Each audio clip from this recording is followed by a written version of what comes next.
Let's see, going live. All right. Ladies and gentlemen, this is Kenrick, and with me is Yegyan. And we are ready for round two. Man, I'll tell you, I'm still digesting round one. What a phenomenal call, Yegyan, that was. Thank you. Thank you so much for doing this for us. You're so welcome. You're so welcome. Yeah, and I got some emails back, and just, thank you for the people that emailed me back and posted stuff on Facebook, like you messaged me, and so you had a lot of some really cool positive things to say. It's always nice to know that it's helping. All right, excellent. So what I'm doing is I'm just opening up the questions because that's what we're going to do now, right? We're going to answer the questions. Yeah, let's answer whatever has been sent in, and if there's anyone here that would like to ask some more, they're welcome to. Okay, let me just turn my air filter off. Okay, that's really nice. All right, so my little Excel spreadsheet's like taking a bit of time to open up here. Would it be possible? Do you have the questions in front of you? I believe I do. Let's see. Maybe I do. Maybe I don't. Okay. Let me take a quick look. Just in case. I thought Jared was going to send questions. Yeah. Okay, and I thought Jared was going to send, but I don't see him, so maybe I just didn't get him. I don't know. So if you got them, let's rock. And Yeah, maybe Jared, maybe I can ask Jared to forward them to me again. And that way, hopefully, they'll come in and there'll be no problem. Yeah, let me just format this because it's going off the cell. Just align. Or if you want, Jared, maybe you can forward them to me quick, and I can just. I got him. Okay. All right. So the first one, hello, Yegyan. I'm still in the construction phase of my e-commerce smoke shop. Okay, awesome. I want to target retail and wholesale customers. Should I write the sales letter to get? I want to target retail and wholesale. Write the sales letter to get email subscribers, or write the sales letter for each product with a link to the product. What strategy do you recommend? Okay, so if you're just starting, this is a marketing question. So like in the beginning I talked about, there's sales and then there's marketing. So this is more of a marketing question where you're arranging the pieces so that sales can occur on a more automatic and regular way. Now, when you have an e-commerce kind of a thing where lots of different products, kind of like in Amazon, right? There's different phases. When you first start it, the biggest barrier in terms of inside the mind of the prospect is who are you? So that is actually the biggest barrier. So when Amazon first started, I don't know if any of you remember this, but I remember quite vividly actually all the commercials on television. And so they weren't selling the books, they were selling the USP of the service. Okay, now at the time, Amazon was known, they did the smart thing. Remember on the first thing I said that you want to focus and get narrow. So Amazon, they hired some very smart people and they focused only on books. You can buy any book you want in the world and we'll ship it to you. That was their thing. Okay, so that's really what you want to do if you're just starting is what is the USP of your e-commerce smoke shop? Okay, now smoke shop to me seems a little bit like focused already. So that's kind of cool in itself. So what is it that the retailer wants? What is in it for the retailer or the person who's receiving the sales letter? When they read this thing, what will make them say, I need to pass this on to the decision maker, or if I'm the decision maker, this is something I want to call the guy on. Okay. Now, internet marketing. I know that there's a lot of internet marketers that are not going to like what I'm going to say, but I really firmly believe that internet marketing is not necessarily the be-all and end-all for everything. I think there are much easier ways to do things, and this is one of those things. When you're dealing with large retail chains and people, when you have a large retail chain, okay, like a big corporation, there's many layers of management. This is how I define big and small, medium-sized management is not the volume or the number of staff or anything like that. It's the levels of management. It's a much better way of understanding it. So when you're in very big business, you have multiple levels of management and you have multiple different divisions, and each one has different levels of management. Once you get into that situation, you're going to deal with a lot of bureaucracy. And this is the time where the fastest way to get things done and the easiest way to get things done, short and long term, is just personal connections. Listen, Yegyan, I think that in this case, did he give his name? Dan. Okay, I know Dan. He's in our unconscious neuromodeling program and several others. Yeah. So I actually want to talk to Dan, but I believe that what he is selling is not. It's not really going to huge organizations. I don't know that there are many national chains that would be what he's going to be selling to. It's there are some, but it's going to be probably smaller organizations. I believe he sells glassware for smoke shops. Okay. If you get the drift. Yeah, so in that case, the call to action, I wouldn't do an email. I would just have them call you directly. And then when they call you, you want to have a script to set up a meeting. That's really the CTA. It's just, you don't need it. These guys already want something, okay? And they're businessmen, they're offline businessmen, and like they want products that's going to sell and have a high turnover. So I would write a sales letter that would get them to call you, okay? Dan, reach out to me too, would you please? I'd like to talk with you a little bit more about that. But I think you're absolutely right. Now, if you're selling nationally, it may be hard to go visit everyone. But if you're going into, if you're going to be in a certain area, you could certainly, like if you're in California, you could certainly reach out to a lot of them there, or in Washington, or in Colorado, or wherever you might want to visit. You could certainly do that. Yeah, exactly. Yeah, there's definitely a lot to marketing, and that's a whole like almost a separate webinar. So yeah, that might be best served with that conversation. But that's my broad strokes answer. Next question. Hi, John. What platform do you use for posting your sales letters?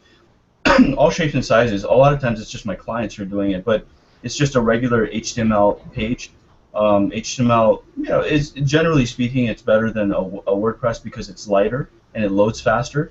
It also kind of depends on how much traffic there is. So the more traffic you are, the lighter, the smaller you want the page to be. When I say smaller, I mean like in size.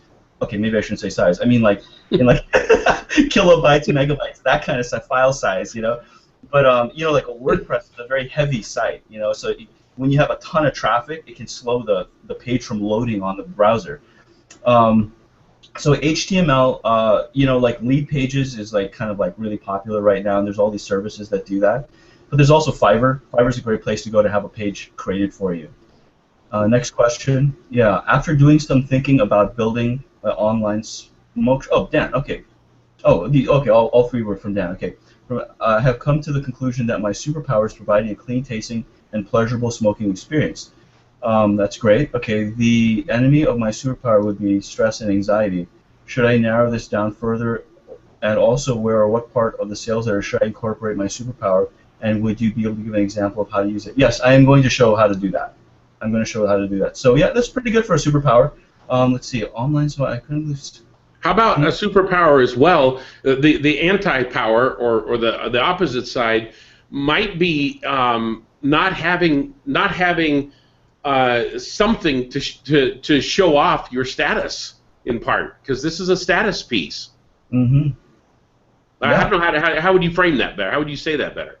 But I mean, a lot of people look at this as status pieces. In fact, a lot of money is transferred through those pieces right now, almost like art. Yeah, I want to get clarification on what actually is the product here. Is it? It is a glass pipe that one would use to smoke various substances in. So it's literally just the pipe. Well, it's not. I mean, they can be very, very complex if you've seen them. I mean. Well, no, but what I mean is that it's not like, for example, they have those blue electronic cigarettes. It's not one of those. No, I don't believe so. It's more, like bong type pipes. Okay, yeah. So it's a device that allows you to smoke. I mean, it could be simple. It could be complex. That's right. Yep. Okay. So yeah, I mean, like, this is a very tough question to answer with any specificity.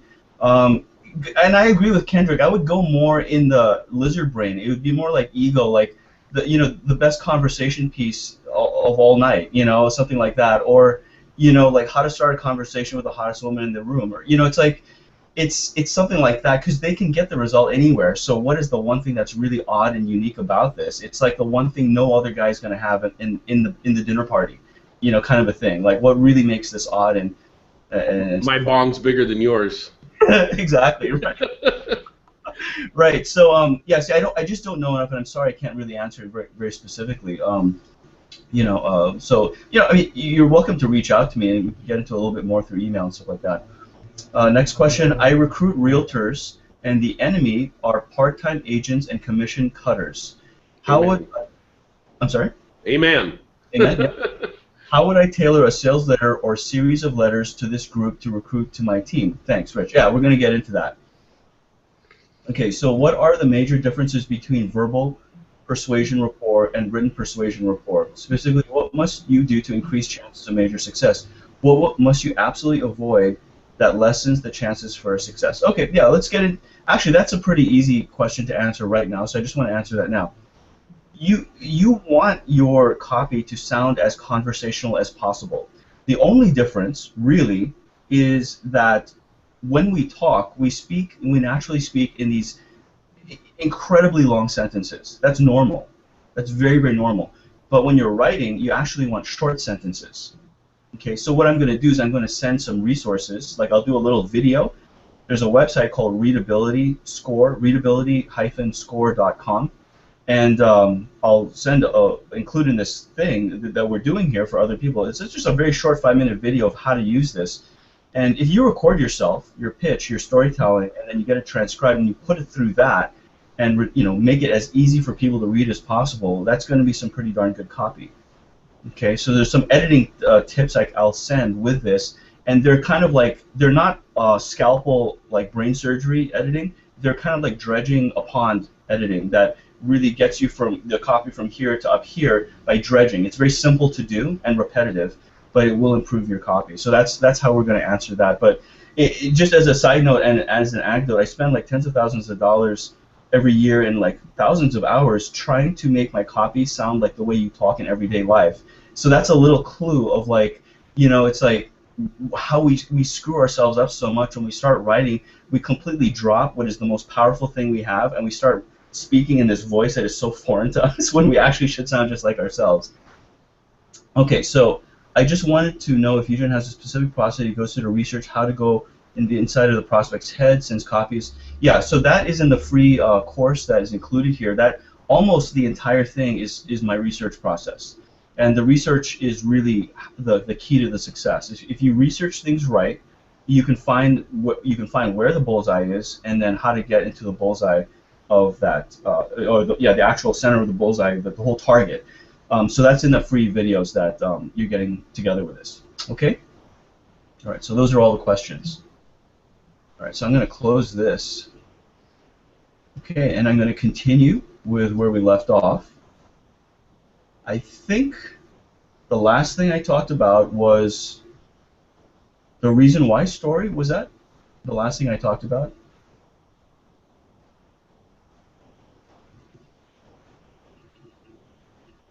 Kendrick, do you know where I left off on the last one?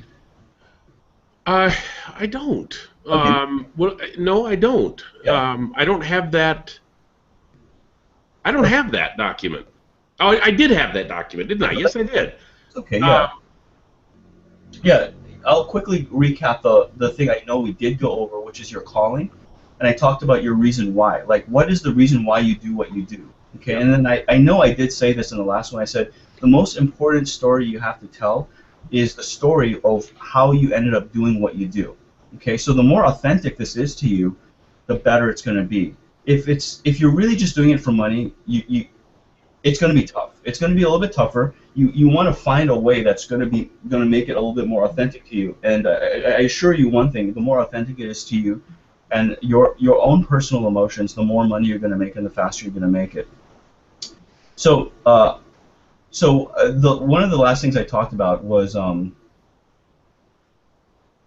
archetypes like Batman and Superman. I'll just recap this really quickly. I talked about how Batman is a cartoon character or a comic book character, and a lot of people, especially adults, we can write him off.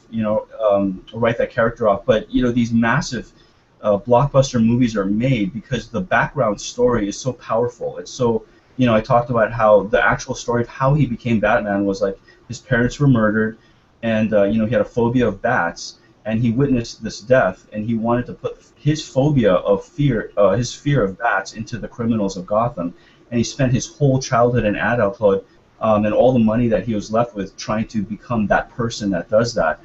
And then I talked about Superman, how as a child he was brought up by salt of the earth, um, you know, parents. I think in like middle America, and he was taught to be very modest and not show his superpowers.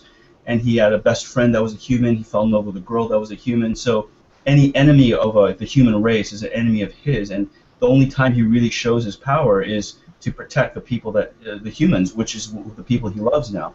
So that's the reason why story. It's the reason why they use their superpowers to help people. And that's I think that's where I ended up. I said, so the most important story is that you want to come up with is your reason why story. Now, I want to give you an example of a reason why story in your world. Okay, so I had a client. His name is Alan Dobzinski. He is an executive coach, and he had a really big thing going many years ago, apparently, and he had a whole team behind him and all this kind of stuff. He had a partner, and he was a big name, but then he decided to go off for like 15 years and travel the world, and then he just stopped doing what he was doing. He made a lot of money. He was living off of it. And he just lost touch with everything, and he had to get back into the game. He was referred to me, so I said, okay, he thought that he had to get online, and I said, that's going to take very long. Since you have results in the past and you already have a Rolodex, the fastest way to get money is actually by direct selling in front of people and setting up these coffee dates and just meeting with referral sources. So I said, the first thing we have to find out is what is your reason why story. So I want to tell you this so that you can start to see it for yourself.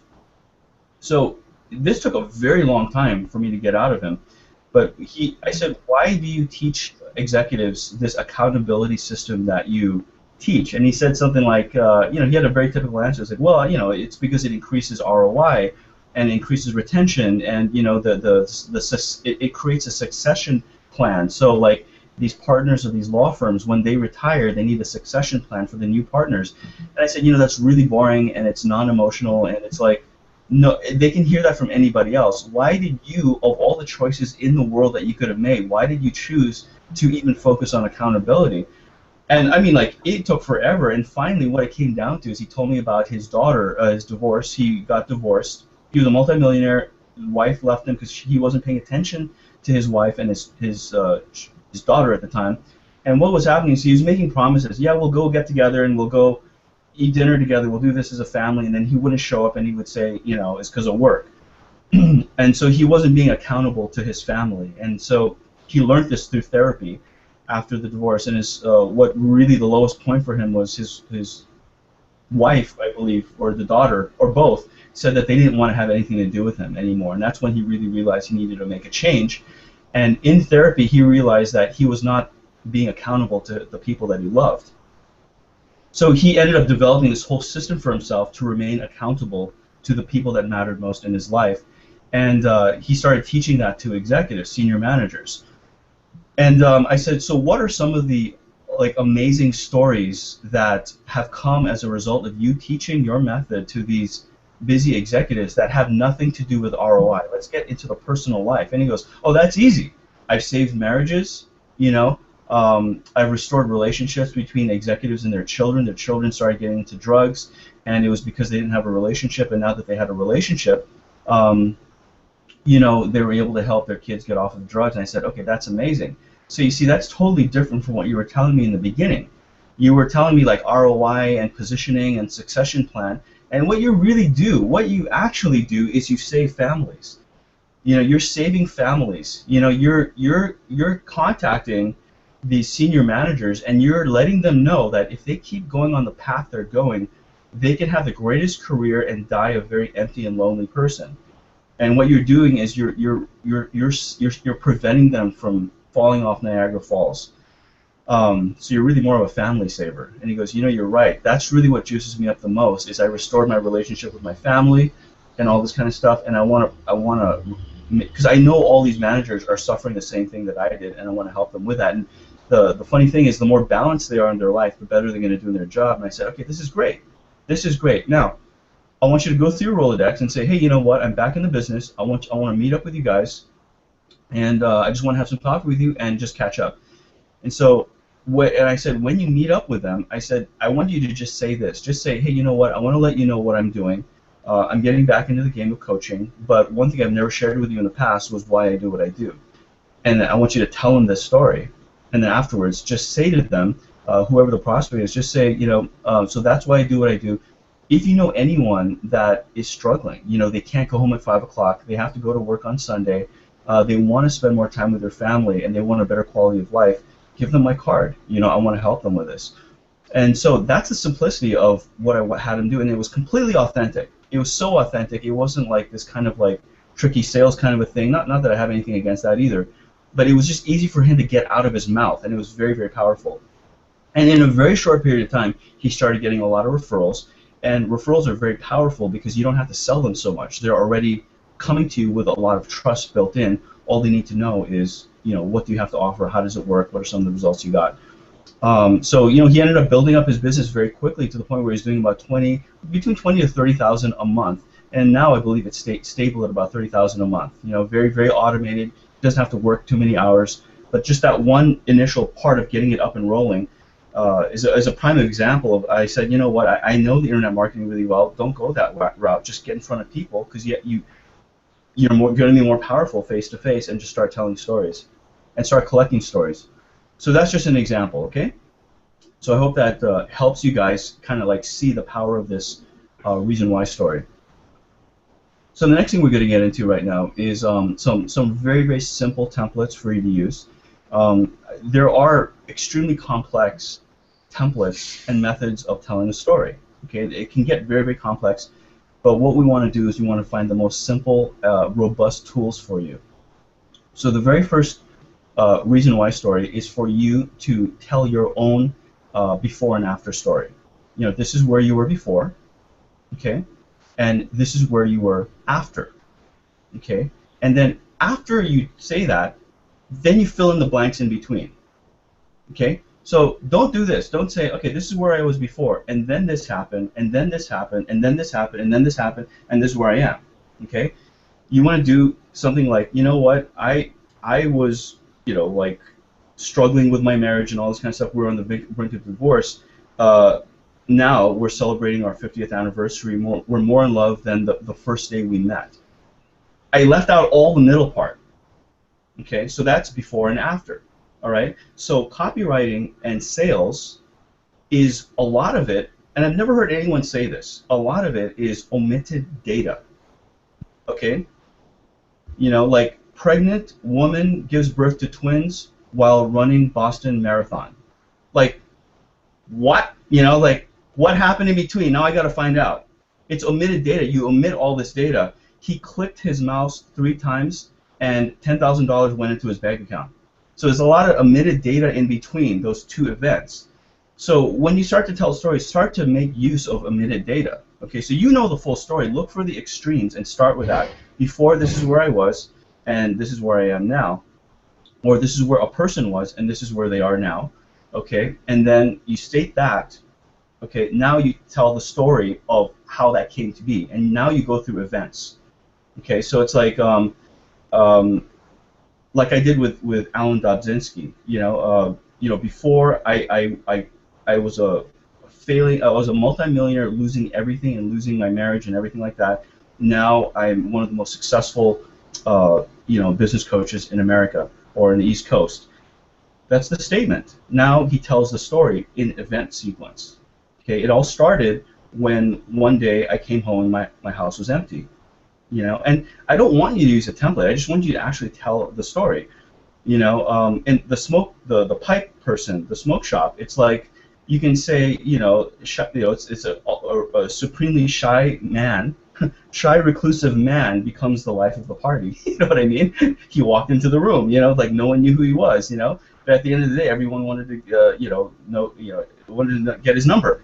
And then you tell the events of how he pulled out his pipe. He came in, he was shy, he didn't know anything, he pulled out his pipe, and everyone wanted to know about it. And that was his entryway to finding out more about them.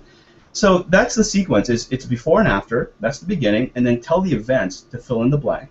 Okay, so the events is just a chronological sequence of the events that led up to, this kind of like strange statement that you made.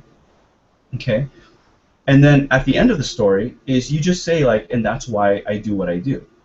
Okay, so it's like Aesop's fables.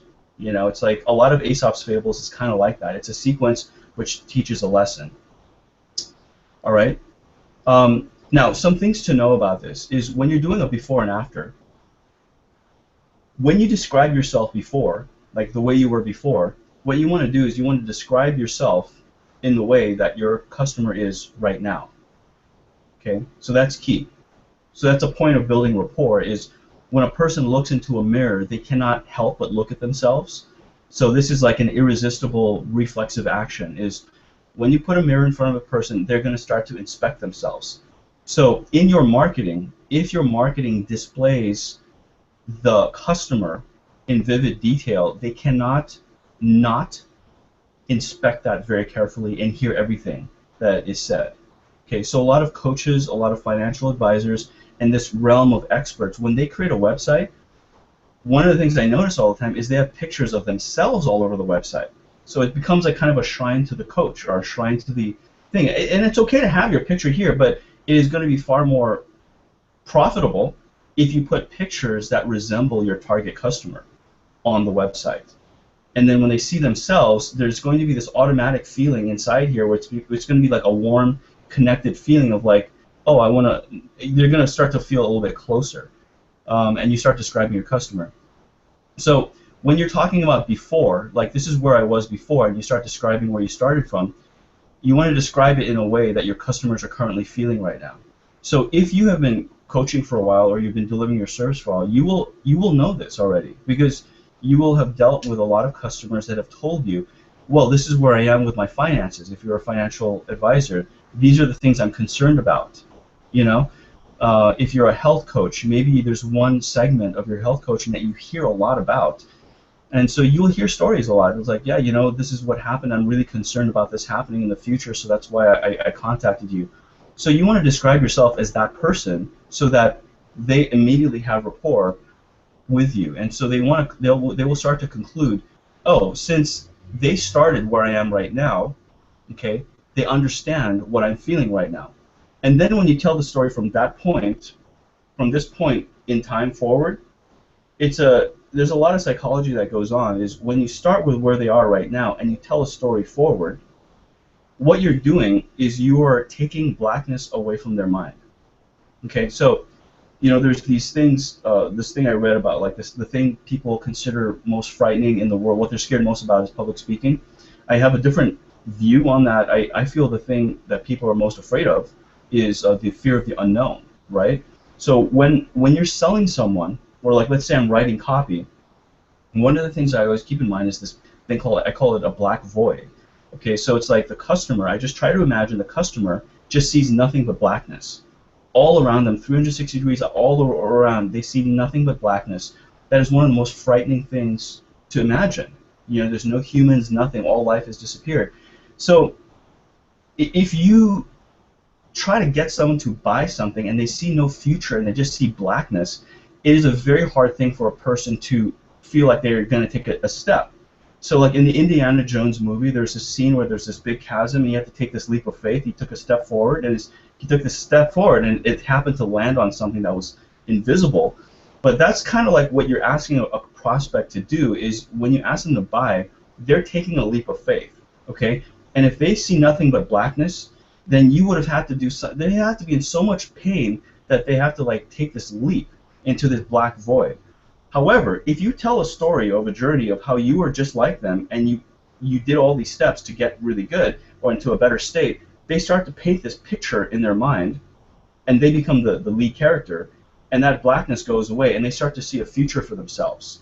Okay, and this is going to grease the wheels for your close, is because now that you tell the story from where they are right now to what could be possible for them, now they have a feeling of familiarity of a future that has not happened.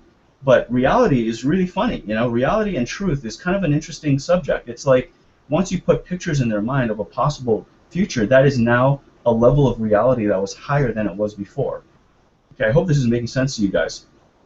Okay, so that there's something very powerful about doing something very simple about a before and after story of yourself. For the smoke shop person and anything like that, it might be hard for you to say like your life was changed by this. So you might want to say a story of a customer and how it really helped him with something or helped her with something. Okay, but the thing is very, very simple. The concept is very simple. It's a before and after. You start with that, and then tell the sequence of actions, and then say, this is why I do what I do, because it produces this amazing result. Another template for you to use is after and before. Okay? Oh, you're on mute. Yep. I wanted to make sure I wasn't kicking my mic accidentally. There's an old network marketing kind of thing, and if anyone feels like they might want to try feel, felt, found, please don't. There's a reason it shouldn't be used. Your way of doing it is really elegant, Yegyan. Really elegant. I really like that. You're right in everything you're saying. From a persuasion standpoint, man, fill their head with pictures of a possible future, and that possible future becomes as real as is what we're experiencing right now. So that's absolutely right, and that the feel, felt, found is a shortcut, and you don't need to go any more shortcut than what you just did. That's absolutely perfect. I love that. Okay, great. I'm glad it's in line with your teachings. Okay, so I'm going to go into the next template, but actually I just realized what I want to help you with is, I know that you're going to stumble on this a little bit, and you're going to feel nervous. You're going to feel like, is this good enough? Am I doing it right? And here's a trick that I do, is I go to Google, right, and I type in a keyword. So let's say it's like weight loss. I mean, we're going to say something really simple. I'll say weight loss nightmare story. That is my keyword, and I do a search. And I'm telling you, there's stories all over the place. Okay. I can also type in weight loss inspiration story. Okay, and it's amazing what kind of stories you're going to find. Okay.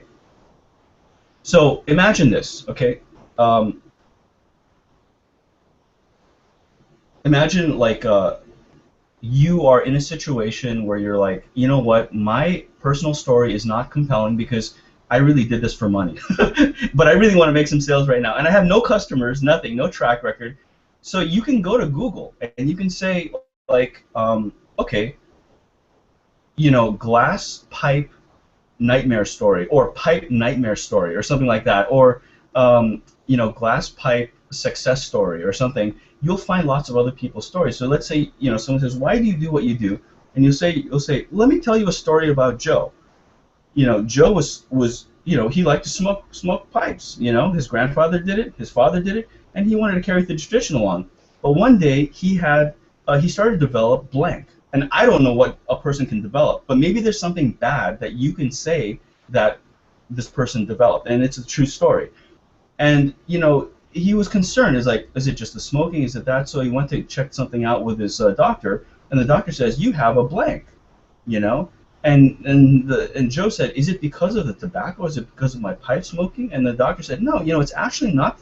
It has nothing to do with the tobacco or the pipe, because the cigarettes have all these chemicals, and the tobacco, it doesn't have those chemicals. So it's to that degree a little bit safer. But what happened is that there's this bacteria that ended up forming inside the pipe, and that was being transferred from the pipe into your lungs, and you ended up getting this illness. Okay, so that's a story. That's like a before and after. You can develop that into a before and after story. Now, when I saw that story online, I knew I had to get out to people, and I had to start letting people know some of the hazards of just smoking any old pipe, and that there's a much safer way to do this. Now, I just thought of a much better story. You can have another story. Not only that, I remember hearing a story of a kid. Now, every son wants to be like his dad, and one kid ended up playing with a pipe of his father when his father wasn't around, and he ended up getting really sick because of the bacteria, or something like that. I'm just making all this stuff up, but the point I'm trying to make here is I guarantee that if you spend enough time on Google and just look for stories, like literally type in pipe stories or story or success story, nightmare story, inspiration story, whatever, play around with it, and you'll find true stories. So you can always stay in integrity, and you can tell a story to someone. Yeah, this is how powerful it is to have a really high quality pipe. And you can even start to go back and say, you know what, this is so powerful that I want to change my superpower. I create, I make sure that people have the safest smoking experience and prevent them from contracting illnesses that other pipes do not prevent. And people will start to say, wait a minute, pipes communicate illnesses? Like, oh, you haven't heard?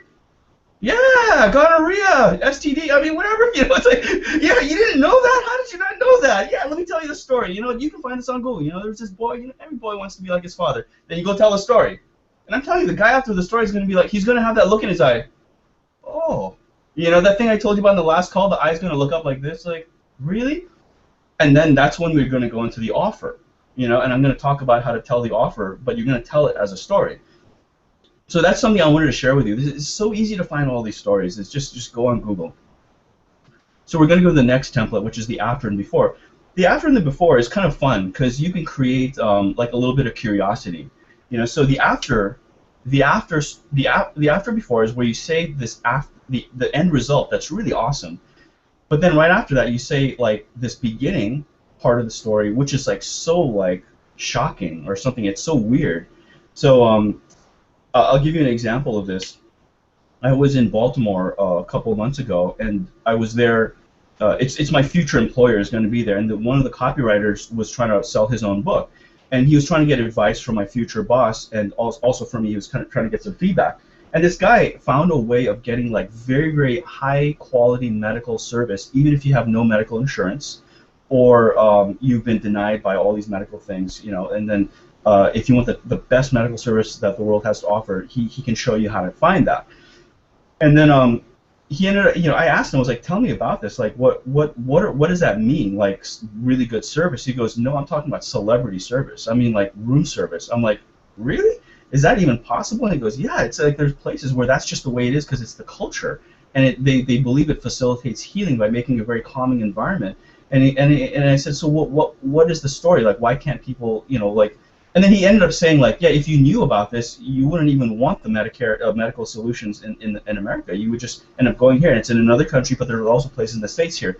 So, you know, I came up with this kind of a hook, and I was just like, you know, like I just made up a name, but I was just kind of like, you know, Joe was being served champagne breakfast in bed. Funny thing, it was the emergency ward, something like that, you know. So it's like this picture of someone being served this celebrity breakfast, but he's in the ER room.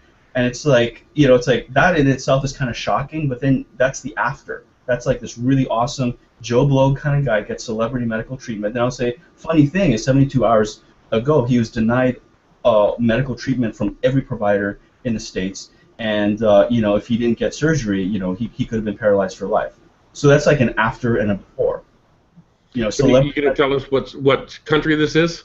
No, I never got to it. I never got to that point. Oh, man. But, yeah, so, but, you know, I was just like, see, that's an example of, like, an after and a before. And you'll see this in, like, People magazine. Like, if you start buying People magazine, you start buying OK. Some of the celebrity magazines, they tell a lot of these after and before stories and before and after stories.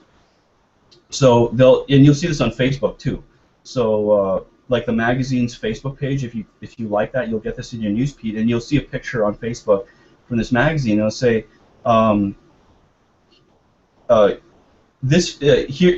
here's what this fitness model looks like now. Would you believe she was 200 pounds heavier just 6 months ago? You know, the story, you won't believe her story, and then click. So that's like an after and a before. And then you'll see the opposite. You'll see like an overweight person, and they'll say, she nearly had a stroke, but look at her now. You know, and then, you know, you click on it, and there's this whole story about, like, you know, she was struggling with her weight, and then she made a decision and all this kind of stuff. So that's two really, really simple template stories, and there are so many different ways you can tell a story. Okay, so like the after and before, all it does is it creates a lot more curiosity.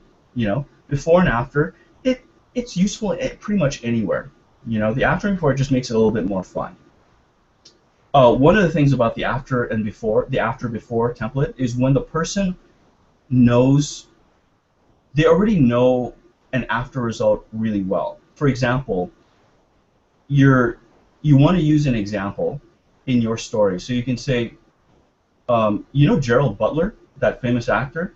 Yeah, he actually stuttered. He stuttered his whole life. See, that's like an after before. So that's a really great way to use an after before, is because they already know the after. You know, Anthony Hopkins, yeah, he actually, you know, he was kicked out of like acting school because of this and that and this and that.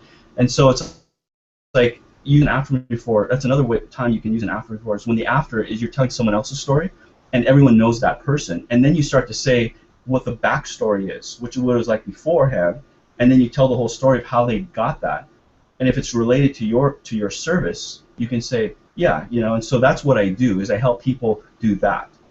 Okay? Warren Buffett, he actually got an F in economics, and so it's kind of like, that's the after and before. And you know how he did it? He actually made a decision to be in control of his finances. He did it at a very young age.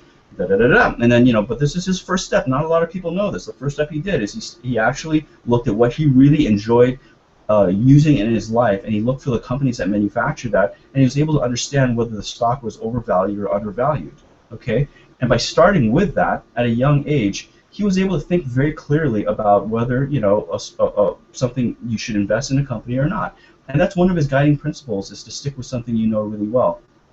As a financial advisor, that's what I do, is I get to know you really well, and I focus on what lifestyle you want, and you do, your particular needs, or where you want to find yourself 10 years from now, so I can help pick what are the best financial instruments for you, just like Warren Buffett did for himself. So you see, that's very, very smooth and elegant. You're using an after before, and you're using it almost like as a fable, or as an analogy to your service, or a metaphor for what you do for that person. I hope this is making sense. Let me look at the comments here. I just noticed. I don't see comments for some reason. There's a chat on the right side. Yeah, no, I see group chat, but I don't see any comments. That's what I was looking at. So I was just looking at the group chat then. Okay. Is there a separate thing called comments? No, I was looking at group chat. I just don't see anything. Chris, this is a big money insight, Yegyan. The Google, fantastic. Yeah, the Google trick, I can't tell you. I mean, I just gave you a small little thing. Play with it. I mean, anything you need that is creative, like as a professional copywriter, one of the things I do not want to spend my energy being is creative.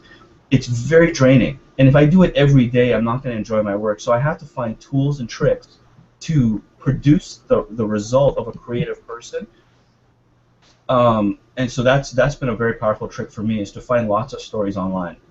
And also keep in mind that Chicken Soup for the Soul, international bestseller, nothing but people's stories. Okay, good. So there are. I'm going to give you a couple of other types of stories, but I don't want to overwhelm you. Okay, what I actually found in coaching and consulting people for a long period of time is the fewer choices I give you, the faster you'll start to take action. Okay, but so you're kind of a diverse crowd, and so this may be helpful for you, and they're simple enough, I feel, that you can use them right away. One of them is called a history story. Okay, or at least I'm calling it a history story. Okay? Now, a history story has no particular format. Okay? You can use the before and after, you can use the after and before. But a history story is the subject. You're talking about the history of how something came to be. All right? Now, this is great for when you're writing something down, or when you're giving a talk, okay, like an informal talk, or even a formal talk. What happens when you tell the history of something is the audience or the listener creates in their mind a space where they say, you are an expert on this subject. Okay, you may be, you may not be, but the fact that you know the history of something, they conclude you are an authority on this. Now, like I said in the first thing, I said likability is more important than authority. If you're very likable, very warm, and you happen to be so authoritative on a subject, it's very powerful, and they're going to trust you. Okay, so the History channel is one of my favorite channels. Sometimes I just go to YouTube and you'll see these History Channel episodes.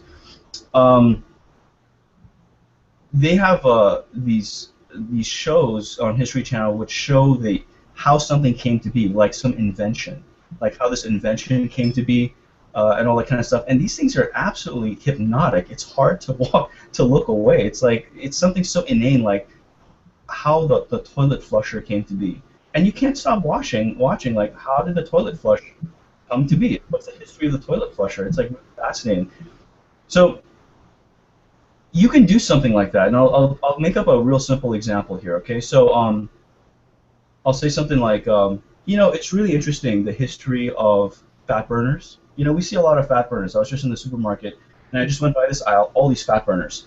But the history of these fat burners are really interesting. Did you know that the very first pill, the fat-burning pill they created, all they really wanted to do was they were trying to copy the chemical structure of a hormone in your body. You know, there's a hormone, it comes from the thyroid, and when there's a lot of that hormone, it raises the temperature of your body and it burns sugar really fast. And they tried to find a way to create a chemical that was as similar to that as possible. And that was the first fat-burning pill. And ever since then, they discovered new hormones, and they're trying to create these pills that match that chemical structure. And but isn't that interesting that all these pills are really trying to do what your body already does? Okay, so I'm telling you a little bit of the history of these fat-burning pills. Now, wouldn't it be safer and easier if you could just get your body to produce more of its own natural hormones, so you didn't have to have the jittery side effects?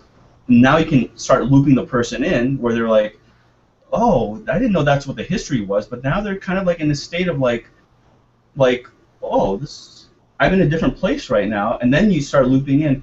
What if you could just increase, all you have to do is increase your own chemicals, fat-burning chemicals in your body? Wouldn't that be cool? And the person can be like, yeah, that would be cool. So how do you do that? And that's when you can start going into the close. Okay, so that's the history story. I encourage you to start watching like the History Channel and look, or go on YouTube and type in history of blank, you know? Hey, also, Dan, this might be an interesting one for you. This might lend itself very well. Great one, yeah. Yeah. A quick, you know, bong history, and you know, with you being the future. Right, exactly. So the point here is when you tell the history of something, there's a very powerful psychological thing that happens in the mind of the other person. The other type of story you can use is a discovery story, how something was discovered. Okay? So again, you can use a before and after or an after and before, and I don't want you to get hung up on templates. I just want you to communicate like you would talk to a friend, a private conversation with a good friend. So, you know, it's like, is there something in your service or your product that has some special device or mechanism or technique or technology? If there is, it's really great to use the discovery story. Like, how was this device discovered? You know, how was this method discovered? If you're in the financial, if you're like let's say you're a fitness trainer, okay? Maybe there's a special technique that you use to get results as a physical trainer. Telling a story of how that technique was discovered is going to be very fascinating to the person, and it's going to bring them closer to wanting and desiring what you have. Financial planning, you know, if you're going to be recommending like mutual funds, you can talk about like the discovery of a certain way of investing or something like that. I'm not really sure, you know, how that would work, but you know, if there's some special technique that you use, that's really where the discovery story really is useful and very helpful. Okay, how something was discovered. Okay, so this is it. So you have a reason why story, which is like your story of why you are doing what you do. If you state it in a before and after before, you know, it's going to be in a format or in a sequence that is very powerful for them. You can also use like a history story or a discovery story. So I'm just summarizing what I went over. These will not be long. These are going to be very, very short. Okay. If you're going to ask me how short, what are the parameters, I am reticent to give that to you because it really just depends on the situation. But I would go as small as 100 words to 500 words. Okay. So we're not looking at thousands of words. Okay. In your story, you want to include likes and dislikes. Okay, if you are the hero of your story, talk about the things you like and talk about the things you dislike. This is what personality is going to. This is where personality is going to come to your story. You know, I was scared about my future, my financial future, but I didn't like, you know, get rich quick, and I didn't like all the flashy things. What I wanted is I wanted security. That's a real simple statement of what you like and what you dislike. and you can state an enemy. And there's all these people like clamoring to get me to put my money in places, but I just don't trust them. Okay? So this is you talking about the way you were in the past. Now you're stating an enemy. So I went to look for something. I went to look for something that would help me master money. And that's when I learned about how important it was to choose long-term investments. And that's how I ended up, and then next thing you know, I became a financial advisor. And that's why I do what I do, is because I wanted to, make sure that people can plan ahead. So it's very easy for you to just kind of like, if you want to edit it, go back and put something that you like and what you don't like and what an enemy is into your stories. You can put them into all your stories, and that personality is going to start shining through. Okay? So now we're going to get to the next subject here, which is your offer. Now that you've talked about why you do what you do, if you were talking live with someone, generally what you can do is, what will happen is, once you tell a good story like that, you're going to have something called a closing cue or a closing clue. That's when the prospect will say something like, okay, so tell me, how does this work? How much, would something like this cost? They start asking you questions like that. That means you're in the pocket. Or I'm sorry, that's a phrase. You're just like in the zone of like, they're already starting to ask these questions. They wouldn't ask those questions if there wasn't interest. Okay, so if you switch into the way a lot of people sell, you will start to raise these barriers. So there's two scales I want you to consider right now. And this is stuff that's just coming to my mind right now, so I know I may be going a little bit long, but I feel these things I'm sharing with you, as long as I can help you think with a certain principle, I'm giving you more value, because you can create your own script. But there's two scales in the mind of a prospect. There's a scale of desire, and there's a scale of distrust. Okay? So let's say the level of distrust the person has is at a level 5. From 1 to 10, it's a level 5. And their level of desire is a level 5. So they're not going to take any action. They're in equilibrium. Okay? So let's say you're telling someone to take some kind of vitamin. Now that person now gets their daughter gets really sick, gets a cold, and you're getting scared. Now the level of desire starts to go from 5 to level 7 or 8. And the distrust can stay the same, but because the level of desire will go much higher, it will start moving them towards taking action. Okay? So there's two parts to selling. It's increasing the level of desire, but it's also controlling the level of distrust and bringing that down. So once you start to tell a story, that level of distrust can go down.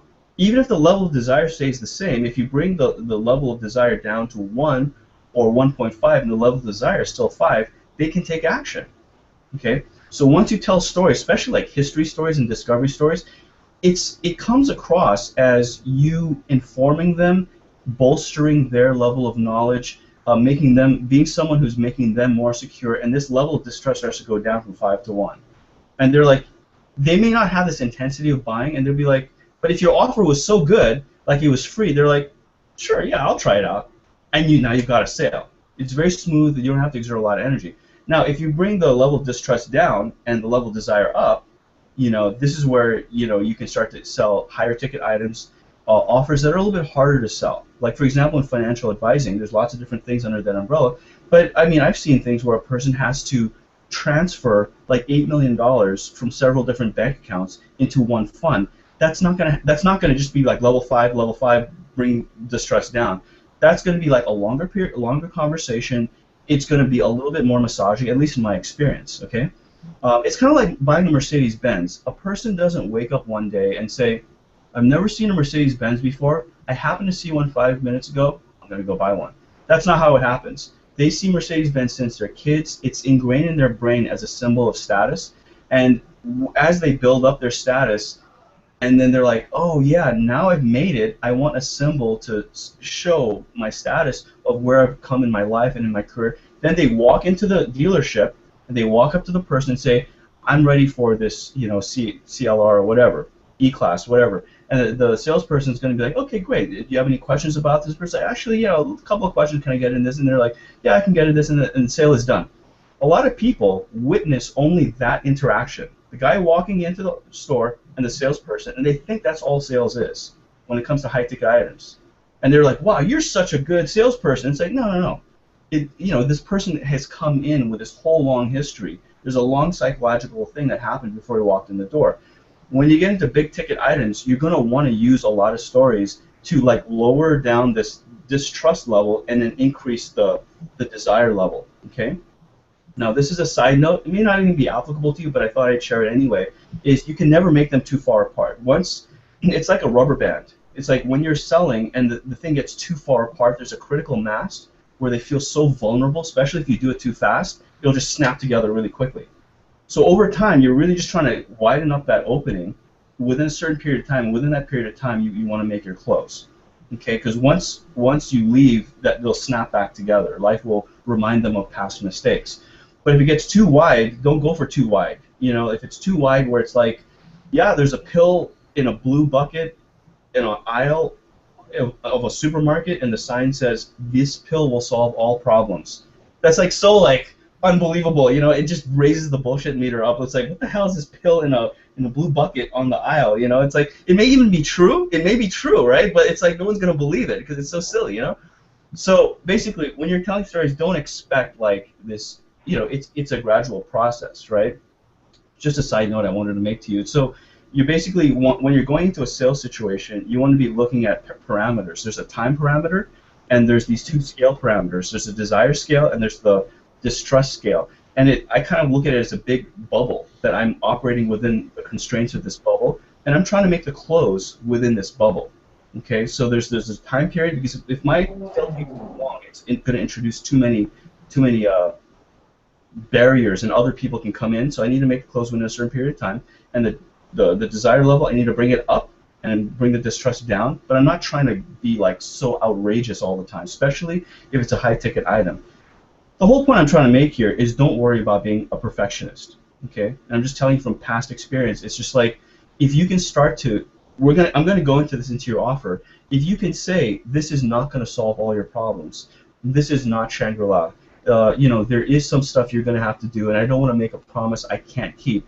When you start to hold back, bring down that level of desire, and you're the one stopping them from pushing that level of desire up, you increase the level of trust even more.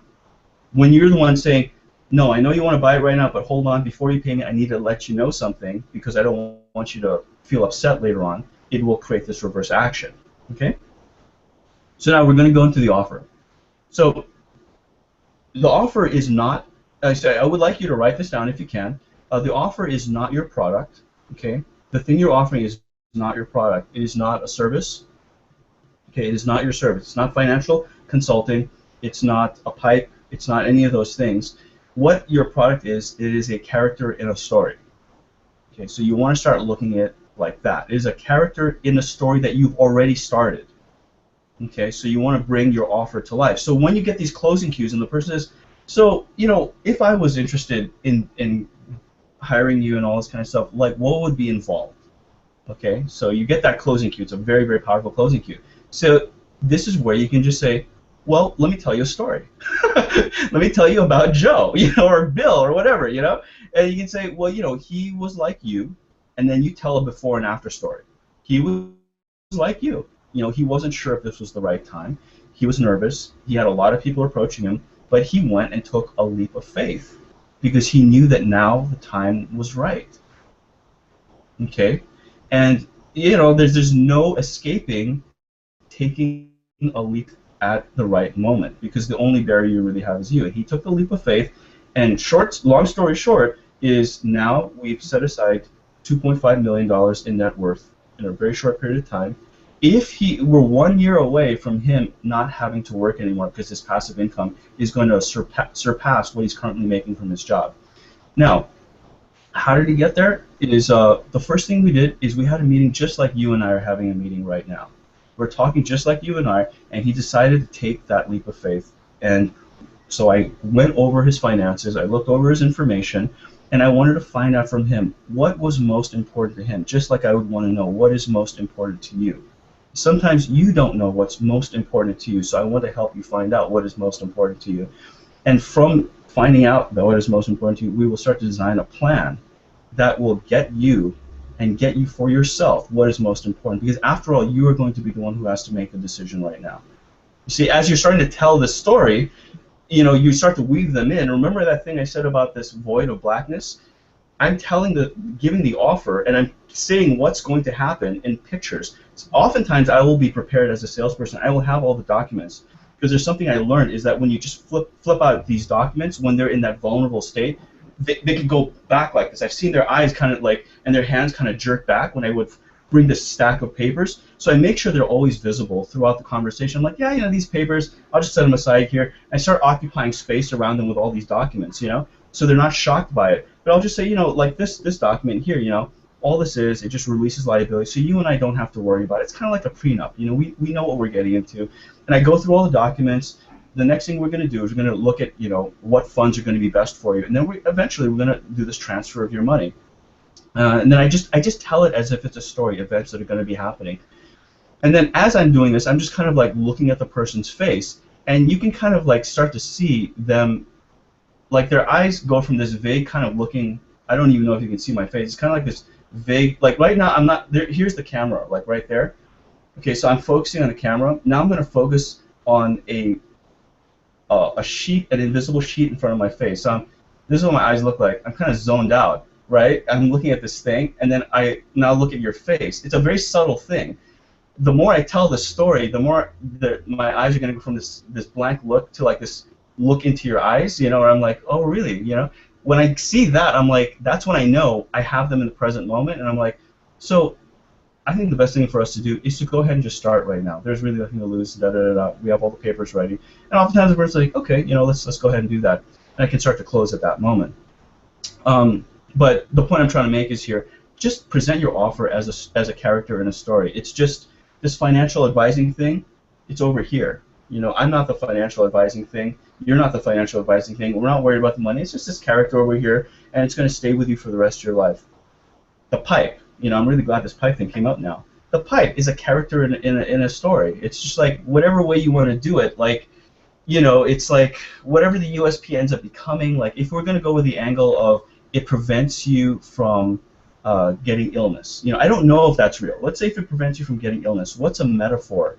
What's a character that prevents people from getting ill, that hangs out with you all the time, or something like that, So it's a character. So it's like, tell me more about these pipes, if you're selling it to a customer. In your particular case, you're selling the pipes to smaller businesses that possibly want to have it as inventory, right? I think that's what it's going to be. So you're going to be telling them a story about like what these pipes can do to a business, selling these pipes can do to a business. Like what kind of new customers it can bring, what kind of profit it can bring you, how it can like make you a little bit more unique, So then, if they become interested and they say, like, okay, so where's do I need to sign a purchase order? What's your minimum order for this? That's the kind of a question that kind of customer would ask. And you can say, oh yeah, now with professionals, you don't have to tell stories all the time. They already know the business. You can just say, okay, here's a purchase order. This is the minimum. Let's start with this. But let's say hypothetically you wanted to tell a story. It's like, well, this shop down the road, they decided to start with this, and so we decided to do this, and they were just like you. They weren't really sure if it would work for them. We decided now they have placed another reorder of 10 times more than what they originally ordered, and they're also starting to get people coming back because there's a lot of stuff they have to refill, parts they have to keep coming back. So you just tell a little story, but you're answering the question. Yeah, let's start with this amount.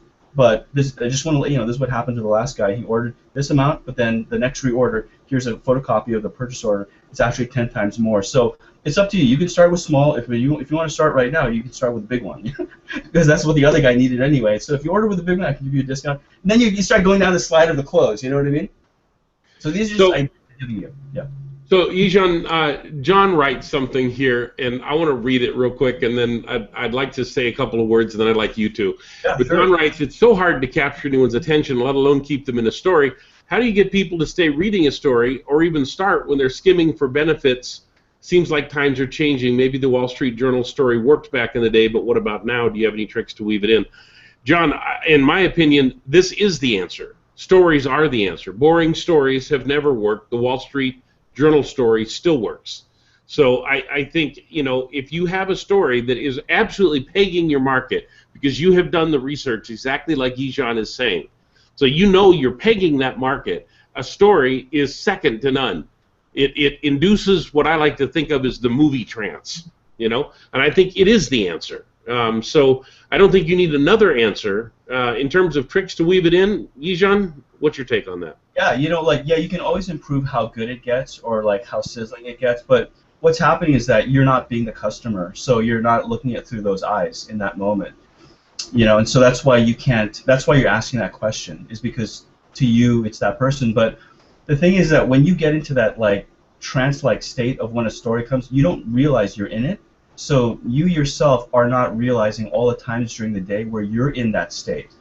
Okay, you don't realize that, but when you can start to notice, oh yeah, today I was in that state where I was reading this really long sales letter, and the time vanishes when you're in that state, So I wouldn't worry about that. You're never going to get 100% conversion when you're dealing with written copy. You're looking at a small number. Okay, most sales letters are converting at like less than 1/10 of 1%. If you can get it converting at 1%, you have a chance of doing really well.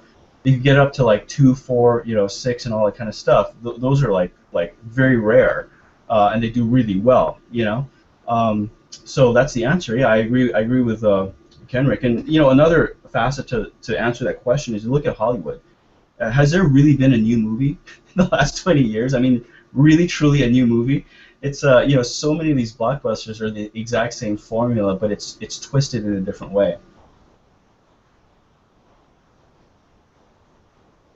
All good, Kenrick?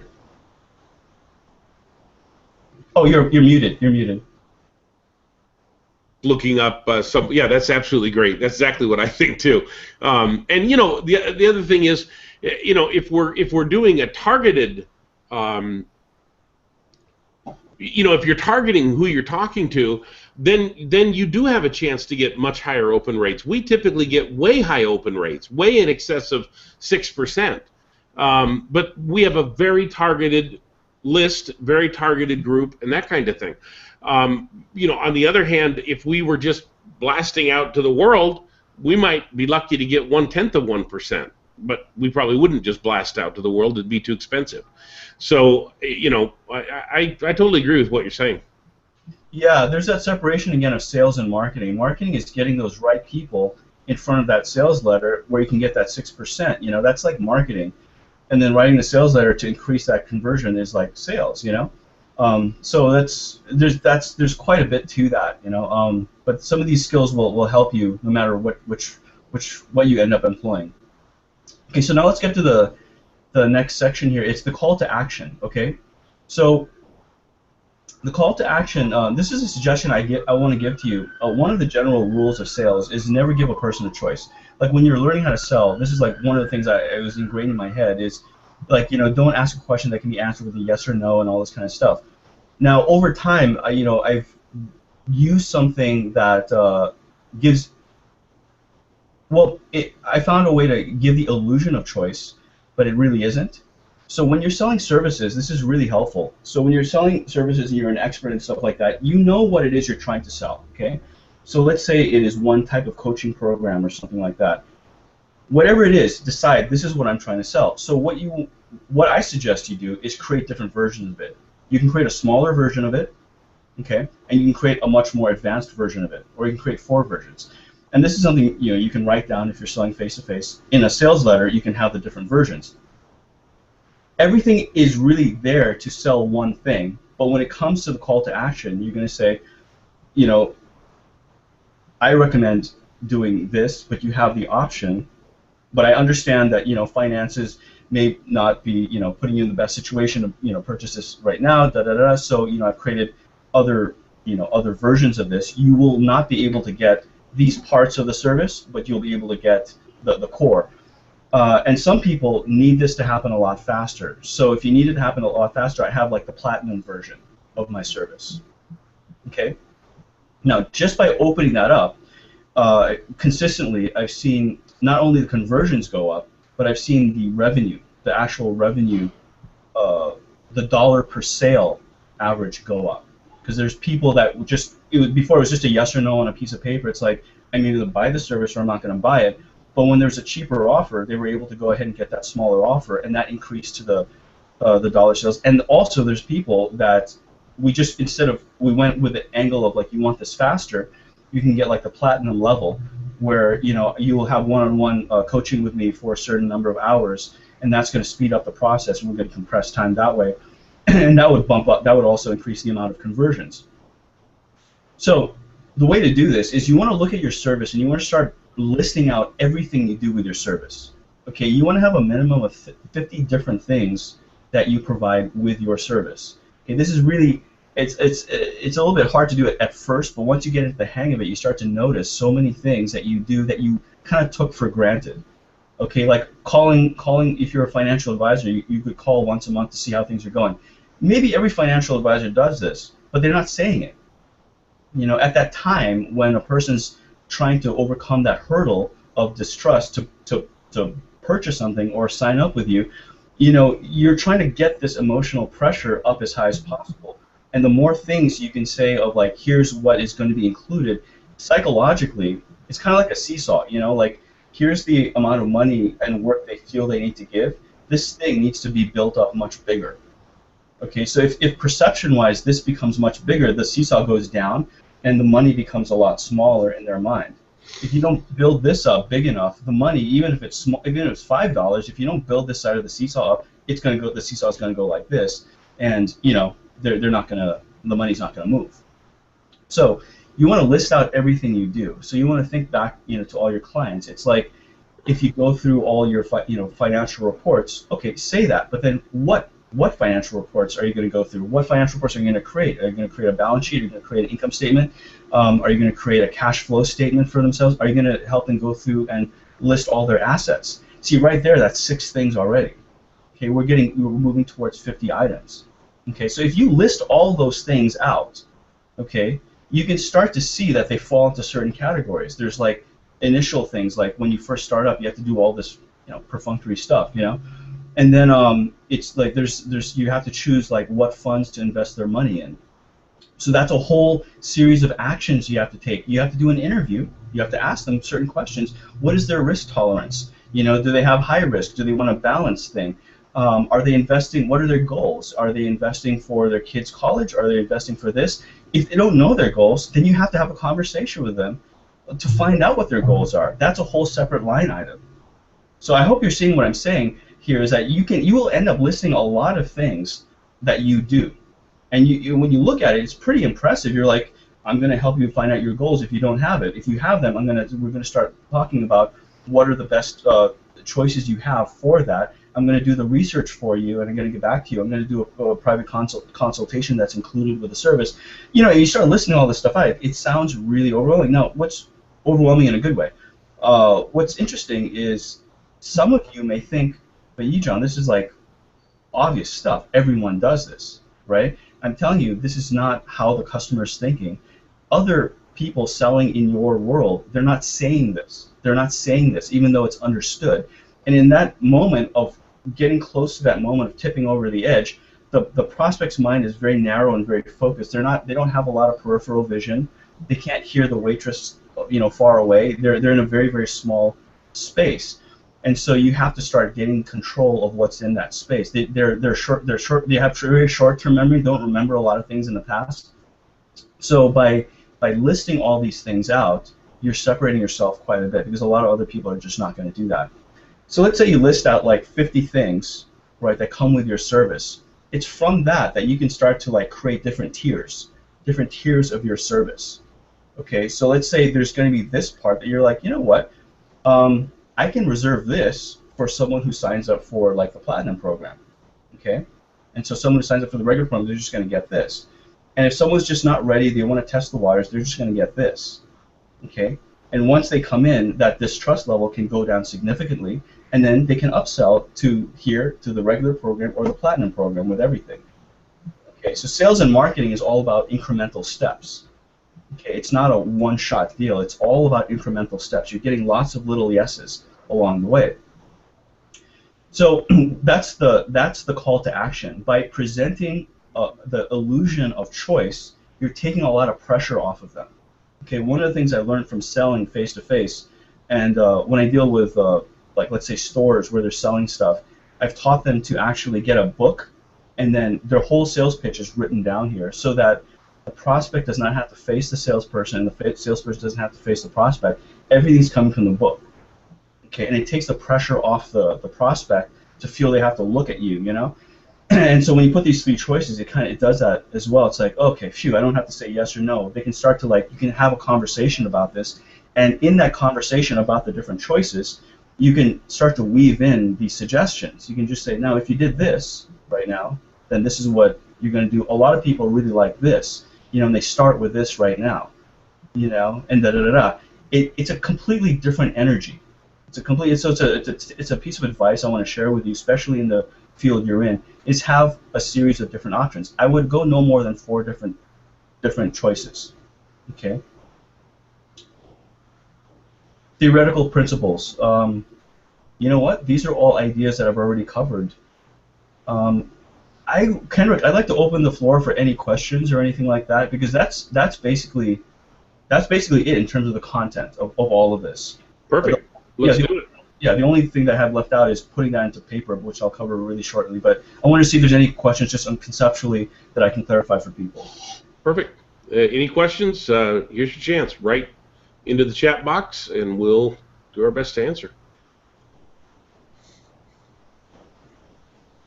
Does a new question come on the top? Or does it come at the bottom? It comes on top, and it takes about 30 seconds. So people may be writing away, and we won't know it for about 30 seconds. So gotcha. We'll. This is really, really great stuff. Really appreciate this, man. This is very kind of you. Yeah. Yeah, I wear this. Someone asked, do I wear the same clothes? Yeah, I wear this cap a lot, and this jacket is so comfortable. And so, yeah, no, I have different clothes underneath. But this jacket, I do wear it a lot, yeah. I was about to say, you know, it's nice when you can have, 20 of the same thing if that's what you choose. Now, when you get to know me, you'll see I'm one of the greatest creatures of habit, like you're ever going to be. I go to the same place, order the same thing, and do the same thing all the time. I wanted to also share, because you're part of Kenrick's tribe, what I've really given you here is a structure to put Kenrick's tools in. See, like when you tell a story, Kenrick teaches some really amazing tools of putting suggestions in there. How to weave suggestions in there. He teaches something called presuppositions. And when you're putting these things in the structure of a story, I mean, I can't emphasize how powerful it is when you employ it in that structure. I like to say about the stories that it's like a movie trance. The minute you start a story, people, it's like walking into a movie. You don't sit down and go, well, let's see if this is any good. I'm going to see if this movie's. No, you sit down and you can't wait to be entertained. You can't wait you hope it's going to be good. You let your guard down and you enjoy. Now, if after a while they haven't captured your attention, then maybe there's a problem. But I mean, basically, you got a free start. You got a free pass. With the minute you start in with a story, everyone goes, "Oh, here's a story." Yeah, and away they go. There's that one question about someone was asking about how do you make it exciting because it seems boring. You see, there's that thing again about there's sales and there's marketing. You're really trying to get the right people in front of your sales letter. And I want to share something else, because this audience that I'm talking to, there's a very common set of false information that exists in the field you're in. Another piece of false information that exists is that you are the only person that is going to solve their problem. Okay, you feel that's the hurdle you have to overcome, and it's so false. Like a dieter. Okay, I've just been in the weight loss world for so long. A dieter, all dieters will have about 7 to 12 diet books on their bookshelf. This is standard part for the course. So a dieter is going to buy books, not one book. They're going to buy multiple books on solving a problem. That is always going to be the case. Okay, so why that's important is because your marketing is a series of multiple little yeses. It's not climbing Mount Everest. It's a lot of little yeses. So if you are one of the 7 books this person buys, the real question is, did you capture their email, and are you going to tell them stories in the email? Are you going to follow up with them? because you'll be the one out of the 7 that's doing that, and the rest are not going to do that. Are you going to sell them a piece of mail saying, would you like a follow-up consult? And from that follow-up consult, you can start to upsell a bigger service. This is where marketing comes into play. So you're not trying to go out and create a sales piece necessarily that is going to be the be-all and end-all of your marketing. It's really just getting them moved. It's like football. You're moving towards a touchdown. A touchdown in business, it depends on the person. My recommendation for a lot of people is a touchdown should be a recurring passive revenue stream that requires very little of your time. To me, that's the business touchdown. Or it's a business that's sellable. You can sell the business for a big payout. Either way, like if that's the end result, that touchdown where you have passive income, or you can sell the business for a very big payout, there's lots of little yeses most of your audience has to get to in order to get that touchdown. I hope that makes sense, Kenrick. Yeah, absolutely. We're looking to get that next 10 yards, so we start over again, and then we just keep advancing. Dan writes, I don't really have any questions since you're covering excellent material that is clear. I agree with you. That is absolutely right. Howard asks, what are the most powerful techniques getting marketing, mail, or email in front of the decision makers? Yeah, that's the thing. There's literally so many different ways of doing it. Nothing I say will really be of any value, because it's I mean, like, if you have a big budget, there's really great, like, technically there's a great way to do it. If you have a budget, the best way to do it is paid advertising. But then when it comes to marketing, in fact, when it comes to life, when you want to be a professional and you want to master something, not just play with it. Once you get into the realm where you're really serious about something, everything that works really well is a double-edged sword. Everything is like that. So if you're going to go with paid advertising, it's the most powerful. But here's the other side of the story. The other side of the sword is you're going to have to go through a lot of losses until you find that one big winner in the paid advertising. But once you find the big winner, you can scale your business up like crazy. And a lot of people emotionally can't handle that part of shelling out all this cash to find out that this version didn't work. Okay? And let me tell you, that is the big... Uh-oh, what happened to me? I just lost my connection. No, I didn't lose connection. I just lost my video feed. Okay. That's exactly what I mean. That's spot on. That, the idea that you're going to have to take some losses, that is the other side of it, and it is hard. Most people that I have talked with and consulted with, a lot of people, I should say, are all hell bent on this one thing working, and they just go after that one thing. And if it doesn't work, then shit, then the whole thing isn't worth it. They think, and that's not right. I mean, you keep changing and changing and changing until you hit one that works. Let me tell you a quick story. A good friend of mine, Amit, he and I worked together in a number of capacities over the years, and just was a really good friend. And he went to work selling jewelry. And in his jewelry sales, he got bored because he said, he'd go in, he'd sit there all day and not have very much to do. He'd been studying a bit with Gary Halbert, reading some of his work and that kind of thing. And he called me up one day. He says, Kenrick, I'm going to write a letter. I said, okay. He said, I'm going to send it to a few of our customers. I said, all right. And so he wrote the letter. He sent it to me. I said, Jesus, this is really pretty good. So he sent it out. And the store was flooded. I mean, just flooded. And wow, you just. I just disappeared for a second. Yeah, and then you came back twice. Yeah. Wow, that was weird. Okay. Well, hey, it's nice to see two of you. Oh, there's two now. Okay, weird. Well, I don't know. Anyway, so what happened is all these people came in. He was so flooded he couldn't hardly see them all. So the rest of the staff started taking them. Now he'd spend his money to send out this letter, okay? So he finally got, he went to the owners. He said, look, this clearly is working. So how about, you can use my letter and just pay me a percentage on whatever comes of it. And, of course, they wouldn't do that. It made him mad, and he decided to go out and start his own deal with marketing, and it's worked very well. So, I mean, the thing of it is, it went through some revisions. It went through some trials. And and then he hit it. And when he hit it, he said, "Man, now I understand what Halbert used to talk about all the time when he says it just takes one. You could be one letter away from your next $1 million deal." So you know, I think that's you got to be willing to take those losses. You're spot on about that being, you know, it's just really spot on.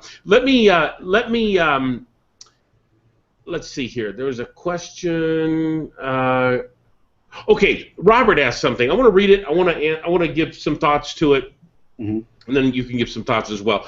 He says, Yegyan, how do we know exactly what items are in the prospect's head at the time, bothering them, or they have questions about?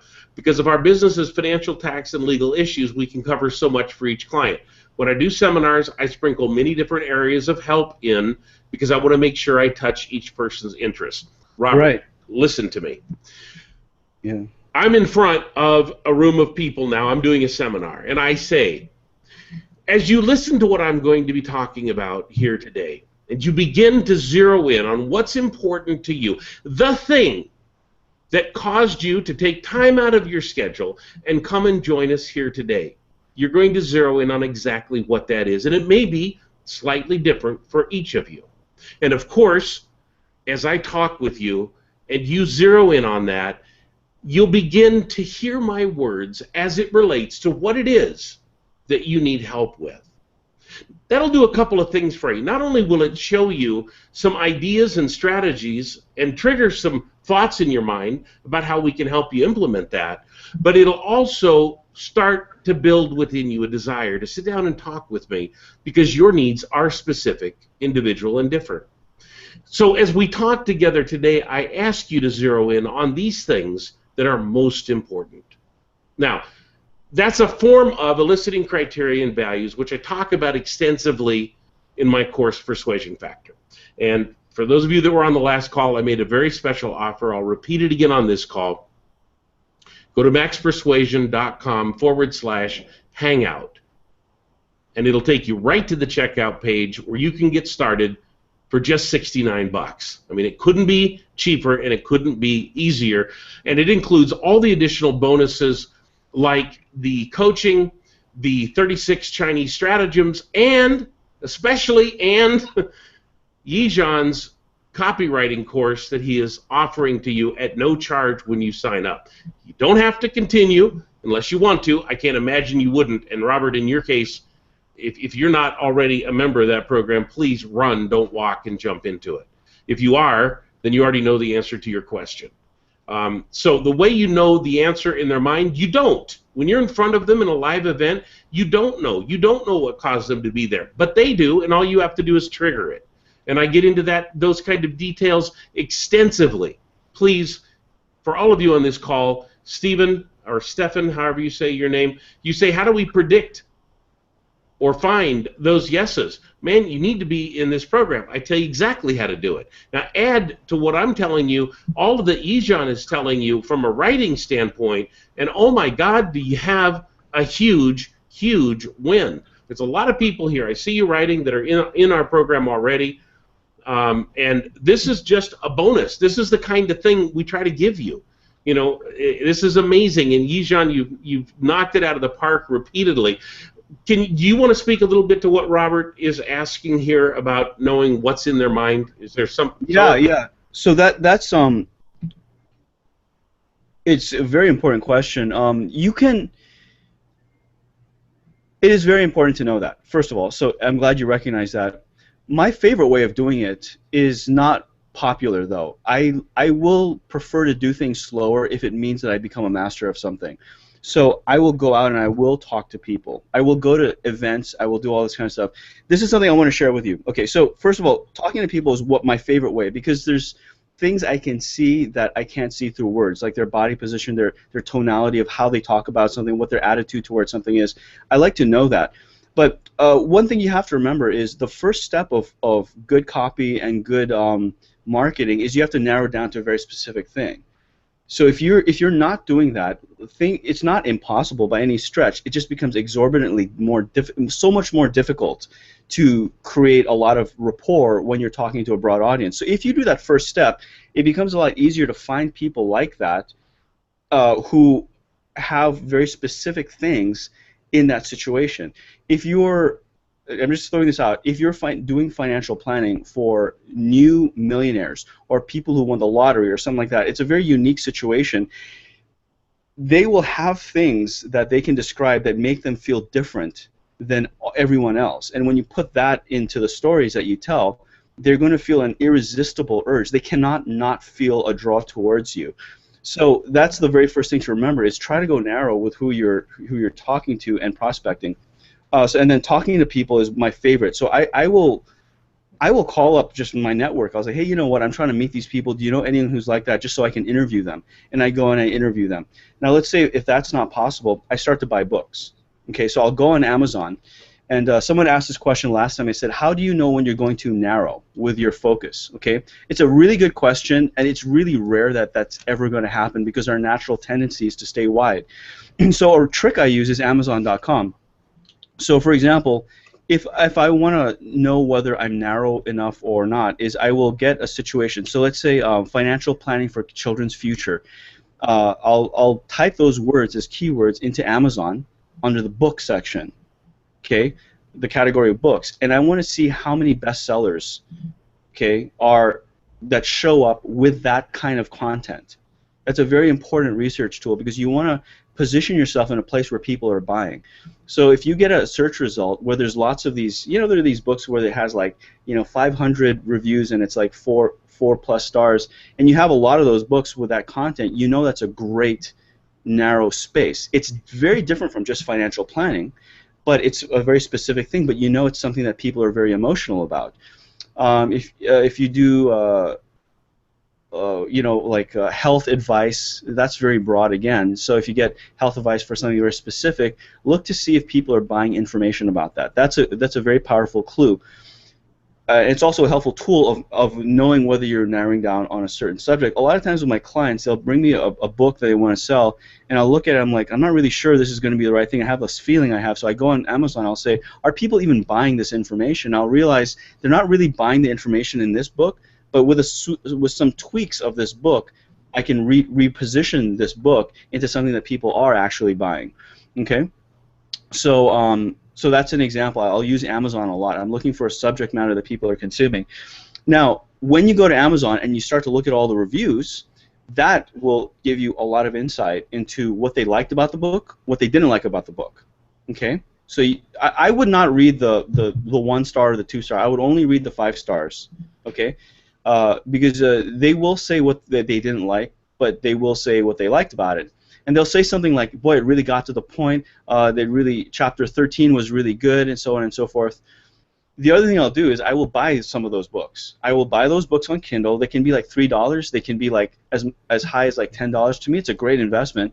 So I'll buy it and I'll read the book. Why are people leaving such great reviews here? And I promise you anything, books that sell really well, they have stories in there. They have stories in the books. And they have metaphors and they have analogies which explain something very complicated and scary in a very simple way, and that's what people really love. So that's another way of finding out what people really want, is actually get the books, look at the titles of the chapters, read the stories inside the book, look at the reviews on Amazon. That's also a way of narrowing down your going from very broad to a much more specific niche. So that's how I want to answer your question. That's that's really good. That's a combination of using what you just said especially for writing, and what I just said for speaking in public, in front of the people when you have them there. Woo! Yeah. That is head and shoulders above what most of people in your industry, Robert, are doing. And I consult with some of the biggest in your field. So that's awesome. Yeah. I wanted to share one thing, Kenrick. This is what I do to build a business. If it was an offline business or service, this is what I would do, and it's what's most natural to me. So it may not be natural to some of you on the call, but it may be. So for me, I invest all my energy in knowing myself more than anything else. What do I like? What do I not like? So I really make it a point to do things I really enjoy, right? So it's like I love hiking, I love exercise and stuff like that. I love reading. So I will, and like racquetball, I like racquetball, even though I'm not good at it. So I do the things that I like, but I do it in a social way. So, going to restaurants and food and cooking. So I'll go to Meetup, for example. I'll go to Meetup and I'll look for events. I'll look for events, and then like there's this cooking class kind of thing. I'm gonna go. It's like $15, you know. HERFs for cigar smoking. You know, a HERF is like a social gathering where you get together and everyone brings their cigars. It's a fantastic social setting. I thought you said hearse. Yeah, no, right, HERF, yeah, HERF. I don't know where that word comes from. I used to play racquetball at night, and I've made such great friends there because I was a business person at night, wanted to blow some steam, and there's other businessmen that would show up to blow some steam. We both were lousy at racquetball, but we ended up like becoming really good friends. We ended up having lunch together and just sharing, you know, stories about our businesses. Point I'm trying to make is, like, whenever I go hiking with a group, guaranteed by the end of that hike, I am good friends with someone who is a business person like myself. Okay. Every time I go to a HERF, I make a new friend. You know, like I was in London. I was in London just last week, and I wanted to do something social to like blow off steam because I was working, you know, doing some stuff there. And so, you know, I looked for a cigar lounge, and I made some good friends there. And then I just asked people, hey, do you know where, you know, there's like a foodie place here, a new restaurant that's open? There's a place we can go hiking, or, you know, I like art, so I'll go to the museum. And I will meet people there that are passionate about the things I'm passionate about. Okay. Now, psychologically, this is very, very powerful because I mean, like, as a matter of fact, this is how Kenrick and I ended up meeting. Is because I'm passionate about copywriting, Jared's passionate about copywriting, and we spend time in this like Facebook group, and we talk about something we have like these strong emotions for, positive emotions for. When you are in that zone where you're passionate, you're enjoying yourself, you're in a very powerful state, okay, and you're really being the best you are. And when you don't want to look for prospects necessarily. What you're looking for is referral sources, okay, and you're looking for friendships, and you become friends. I became friends with Jared, but it's so powerful when you're doing something that you like and you connect on a passion, is that this rapport is very powerful. Okay, so remember when I talked about authority versus likability? You want likability. So if I'm meeting someone on the subject of cigars, I'm telling you, our rapport is like, in 3 seconds, we're like, we feel like we've known each other our entire lives because we like the same cigar, right? And if I call that guy, and I have done this, I say, hey, you know what, I'm looking for someone like this. He goes, hold on, let me call you back, and he calls me back, yeah, let me go through my Rolodex. He wants to help me out. It's like this bonding thing we did over a cigar, you know? That's how it is. So if you go to a networking event, this is like the lowest form of rapport. And you know, I told you those two scales, the desire scale and the distrust scale. The distrust level is really high at a networking event, you know, and everyone's expecting a pitch. But when you go hiking, you can be very authentic. You know, you can just say, yeah, you know, I'm a financial planner that works with people in blank situation. That's going to be very fascinating. And they're going to be, oh, really? You know, I know some people who are in that situation, or like, I don't know anyone who's in that situation. And you're like, yeah, you know, it's really interesting how often people are found in this situation. Let me tell you a story I heard. You know? And they pull me right off, and this rapport starts to get built. But then when you ask them, when you're networking with other people, it's like, you know, it's like, how long have you been hiking for? It's like, oh, I like hiking. It's like, yeah, you know, are there any other hiking places here? And they're like, yeah, there's some other trails I like to go to. Yeah, so tell me some stories, you know, and get them to start telling you stories. You know, the more stories they tell you, the more rapport they're building with you. You know, one of my sales teachers said to me a long time ago, because I have to sell on the phone. He said, Yegyan, if you're doing this on the phone, you're closing. Like if you're like resting your head, like here you're holding the phone, you're like this, listening to them talk about their story, you're going to close them. You're closing them. But if you're talking blah, blah, blah, blah, blah, you're not closing them. So that was a very powerful lesson he said to me, is like, get the other person to tell you a story, tell you more about that. And my favorite phrase in sales is tell me more about that. You know, so it's like, yeah, you know, I've been wondering about like planning my finances. Oh yeah? Tell me more about that. Well, I've just been thinking about it a little bit more. Like, oh yeah, tell me more. What have you been thinking about? Well, you know, it's like I'm 40 years old and I'm probably going to be retiring in 60, and I don't know. I guess I have no clue what you know, I'm going to do. I'm like, okay, so tell me a little bit more. You know, like what have you done and what have you looked into, or you know, have you? I assume you've been saving up. They're like, no, I haven't saved up any money. I'm like, whoa. That's bad. Yeah, you know, it's something you really need to look into. And it's just very, very smooth into this thing, and you can start a story. It's like, you know, I know someone who's like in your particular situation.